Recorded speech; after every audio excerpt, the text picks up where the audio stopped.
Walgreens Boots Alliance, a dividend aristocrat that has for the most part either tracked the S&P or slightly outpaced it. Recently though, their paths have deviated drastically, and at a glance, Walgreens stock looks quite beaten down. Is it time to buy the dip? Stick around to find out.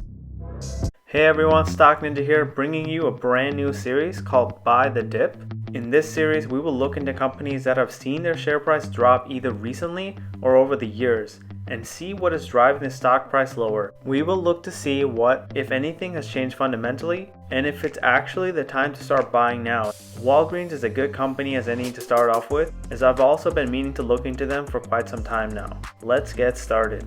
Walgreens Boots Alliance is an American holding company that was founded on December 31st, 2014 after Walgreens purchased a remaining 55% stake in UK and Switzerland-based Alliance Boots. It is important to note that Walgreens had previously purchased 45% of Alliance Boots and had the option to purchase the remaining 55% of the company within a 3-year time frame, an option which they exercised in 2014.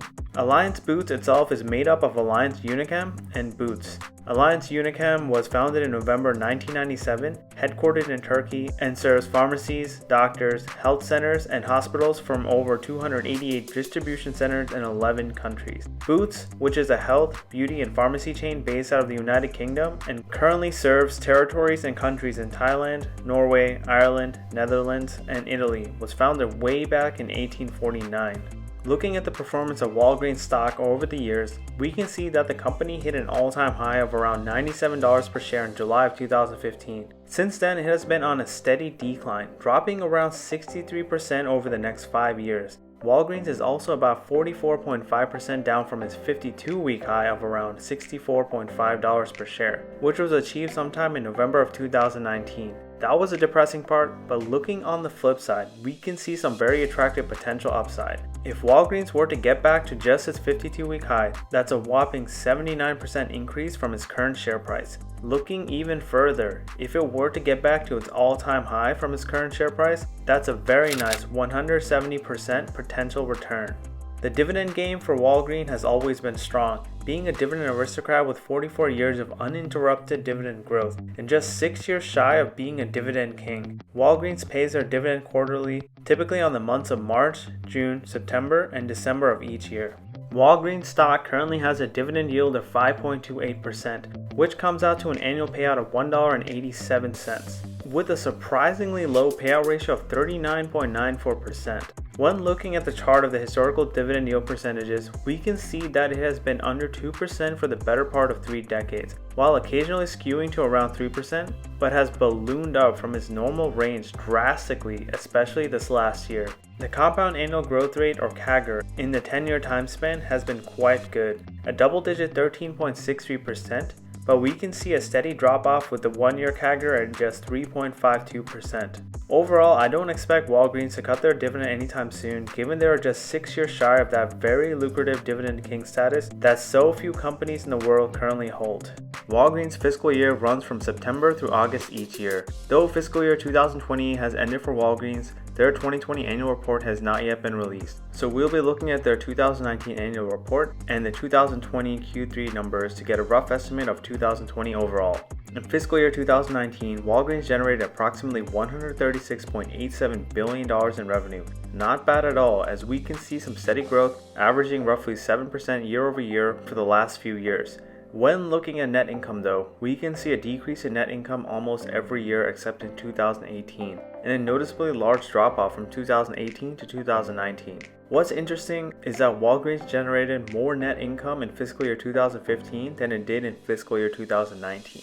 A metric I like to look at is forward PE versus the current PE ratio. Right now the PE ratio is a huge 43.84, but that is somewhat skewed due to the impact of the virus on Walgreens, especially in Europe. The forward PE is 7.17, which indicates a bounce back in earnings next year. This also means that Walgreens will be trading at a much lower multiple than its historical average, which is closer to the 12 PE range.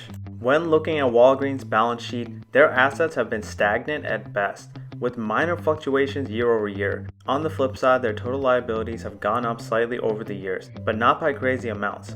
One thing I wanted to point out though is that on the balance sheet after lease accounting rules changed in 2019, capital lease obligations were added to total liabilities, causing them to look quite disproportionate from past years.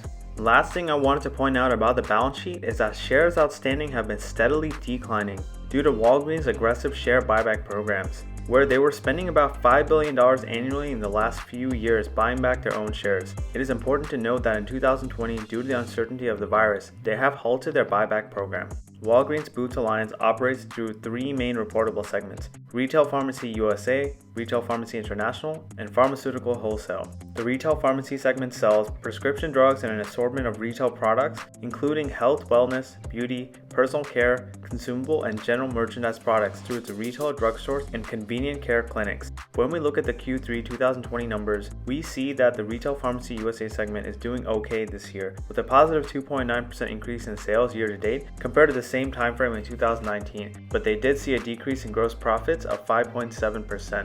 The Retail Pharmacy International segment sells prescription drugs and health and wellness, beauty, personal care, and other consumer products through its pharmacy-led health and beauty stores and optical practices, as well as through Boots.com and an integrated mobile application. The Retail Pharmacy segment is where the company is feeling the most pressure. Everything is down across the board, largely due to the impact of the virus in 2020. Though the Boots stores in UK remained open to provide care for customers, the UK retail comp sales fell 48% and opticians comp sales 72%. The pain is expected to continue into Q4 2020 and until foot traffic in these stores picks back up. The Pharmaceutical Wholesale segment engages in the wholesale and distribution of specialty and generic pharmaceuticals, health and beauty products, and home healthcare supplies and equipment, as well as providing related services to pharmacies and other healthcare providers. The Pharmaceutical Wholesale segment continued its strong year-over-year growth with 7.2% growth in year-to-date sales compared to 2019. Overall, Walgreens has been hammered by the virus in 2020, and according to the guidance they released, they will remain under pressure. That being said, the company continues to close down some 200 stores in the US operations and 200 in the UK operations, which will save the company $2 billion annually in costs by fiscal year 2022. They also plan to reinstate their share buyback programs once things stabilize and the company can start generating profits once again. Walgreens Boots Alliance is currently led by CEO and Vice Chairman Stefano Pessina. He has held this role since 2015, but as we have discussed, the company has not been faring too well since he has taken over. Pessina is an Italian billionaire who currently owns 16% of Walgreens Boots Alliance. He is said to be stepping down this year, and they are currently looking for a replacement for him. Pessina will be taking over the chairman role upon his departure from the company. Other than Pessina, one thing we should address is that Walgreens hired former Rite Aid CEO John Stradley as president of Walgreens. Stradley will be leading all Walgreens US drugstore operations. This was highly controversial and shareholders did not react favorably, as Stradley is known for essentially running Rite Aid into the ground. He's not the new CEO though. The search for Pessina's replacement is still ongoing. Given Pessina's massive stake in the company and his desire for it to reach its former heights, this is probably a decision they will make after much deliberation. Walgreens Boots Alliance has been facing some serious headwinds throughout 2020 and will probably continue to do so for the remainder of the year. Their woes have been longer than that though, as the stock has been steadily declining since 2015, where it reached its all-time highs. Their leadership team has been questionable, with Pessina at the helm, and his abysmal record as far as stock price is concerned with WBA stock.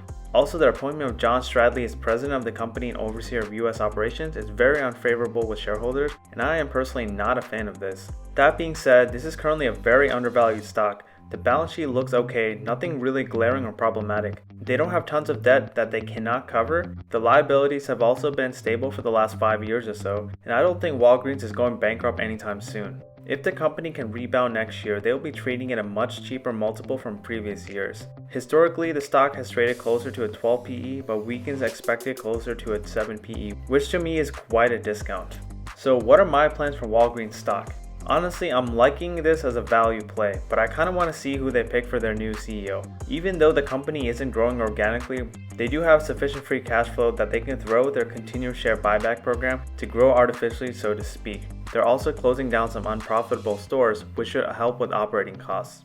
I will reevaluate Walgreens once they announce who will be heading the company next. Overall, this will be a long-term time horizon play, potentially with a 2 to 5 year time frame. Even if the stock continues to trade sideways or a little down, remember we will be collecting a 5% dividend that has no real signs of stopping, which in itself is nothing to sneeze at. That's all I got, guys. What do you all think about Walgreens Boots Alliance? Time to buy the dip? Till next time, Stock Ninja out. I am not a financial advisor, and this video is for educational purposes only. Please do your own research before buying or selling any stock seen in this video.